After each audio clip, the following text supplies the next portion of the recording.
നാട് നടുങ്ങിയ കൊലപാതക പരമ്പരയായിരുന്നു കൂടത്തായി കേസിലൂടെ പുറംലോകമറിഞ്ഞത്. ഇതിന് സമാനമായ കേസാണ് മണ്ണാർക്കാടും അരങ്ങേറിയത്. എഴുത്തും വായനയും അറിയാത്ത നബീസയുടെ പെട്ടിയിൽ കാര്യകാരണങ്ങൾ വ്യക്തമാക്കിയൊരു ആത്മഹത്യാക്കുറിപ്പ്. സത്യത്തെ എത്രയൊക്കെ മറച്ചുവെക്കാൻ നോക്കിയാലും പിടിക്കപ്പെടാൻ കാലം എന്തെങ്കിലും ഒരു പഴുത് അവശേഷിപ്പിക്കുമെന്ന് ഒരിക്കൽ കൂടി വ്യക്തമാക്കി തന്ന കേസായിരുന്നു മണ്ണാർക്കാട് നബീസ വധക്കേസ്. ദൃക്സാക്ഷികളോ നേരിട്ടുള്ള തെളിവുകളോ ഇല്ലാത്ത കേസ്. സാഹചര്യ തെളിവുകളും ശാസ്ത്രീയ തെളിവുകളും നിർണായകമായ ഈ കേസ് അപൂർവം തന്നെയായിരുന്നു.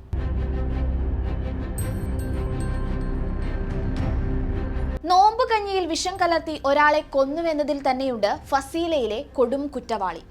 നോമ്പ് തുറക്കാനായി വീട്ടിലേക്ക് വിളിച്ചു വരുത്തിയായിരുന്നു കൊച്ചുമകനും ഭാര്യയും നബീസയെ അരും കൊല ചെയ്തത്. ഭക്ഷണത്തിൽ വിഷം കലർത്തിയും പിന്നീട് ബലപ്രയോഗത്തിലൂടെ വിഷം കുടിപ്പിച്ചുമാണ് ബഷീറും ഫസീലയും നബീസയെ കൊന്നത്. മരണം ആത്മഹത്യയാണെന്ന് വരുത്തി തീർക്കാനായിരുന്നു നബീസയുടെ പേരിൽ വ്യാജ ആത്മഹത്യാക്കുറിപ്പ് തയ്യാറാക്കിയത്.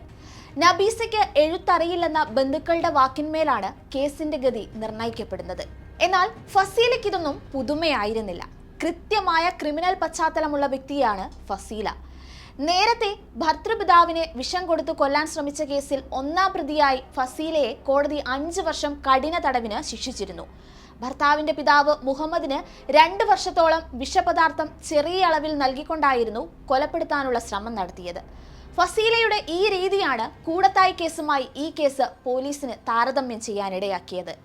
ഈ കേസിൽ ഇവർ ജയിൽ ശിക്ഷ അനുഭവിക്കുകയും ചെയ്തിട്ടുണ്ട്. മുൻ വൈരാഗ്യത്തിന്റെ പേരിലായിരുന്നു കൊലപാതക ശ്രമവും നടന്നത്. നിരവധി മോഷണ കേസിലും ഫസീല പ്രതിയായിട്ടുണ്ട്.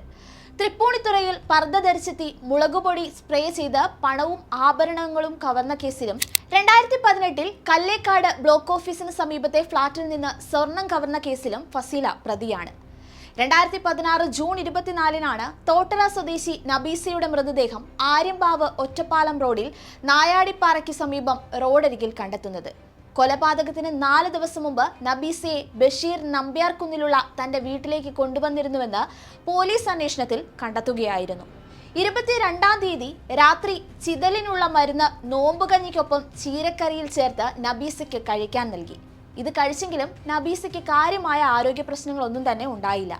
ഇതോടെ രാത്രി ബലം പ്രയോഗിച്ച് നബീസയുടെ വായിലേക്ക് വിഷം ഒഴിച്ചു നൽകുകയായിരുന്നു. മരിച്ചെന്ന് ഉറപ്പിച്ച ശേഷം മൃതദേഹം 1 ദിവസം വീട്ടിൽ സൂക്ഷിച്ചു. പിന്നീട് 24-ന് രാത്രിയോടെ ബഷീറും ഫസീലയും തയ്യാറാക്കിയ ആത്മഹത്യാക്കുറിപ്പ് സഹിതം മൃതദേഹം റോഡിൽ ഉപേക്ഷിക്കുകയായിരുന്നു.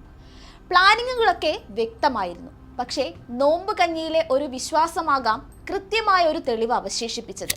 ആത്മഹത്യാക്കുറിപ്പ് നോട്ട്ബുക്കിൽ ഫസീല പലതവണ എഴുതിയിരുന്നതായും ഇത് മറ്റൊരു പേപ്പറിലേക്ക് പകർത്തി എഴുതിയത് ബഷീറാണെന്നും പോലീസ് കണ്ടെത്തുകയായിരുന്നു. വീട്ടിൽ നിന്ന് സ്വർണ്ണാഭരണങ്ങൾ നഷ്ടപ്പെട്ടതുമായി ബന്ധപ്പെട്ട തർക്കത്തെ തുടർന്ന് ബഷീറിനെയും ഭാര്യയെയും വീട്ടിൽ നിന്ന് മുമ്പ് പുറത്താക്കി.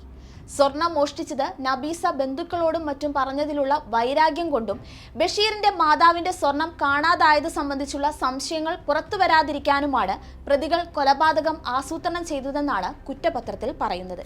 കേസിൽ അന്തിമ വിധി വന്ന ജനുവരി 17-ന് മണ്ണാർക്കാട് കോടതിയിലെത്തിയ നബീസയുടെ ബന്ധുക്കൾക്ക് നേരെയും കോടതി വരാന്തയിൽ വെച്ച് ഫസീല ഭീഷണി മുഴക്കിയിരുന്നു. അതിക്രൂര മനസ്സും ക്രിമിനൽ പശ്ചാത്തലവുമുള്ള ഫസീലയുടെ വ്യക്തമായ പ്ലാനിങ്ങോടെ നടന്ന കുറ്റകൃത്യത്തിൽ റംസാൻ എന്ന പുണ്യകാലത്തിന്റെ മഹത്വം കൊണ്ടായിരിക്കാം ഒരു തെളിവെങ്കിലും അവശേഷിക്കപ്പെട്ടതും പ്രതികൾക്ക് അർഹിക്കുന്ന ശിക്ഷ ലഭിച്ചതും.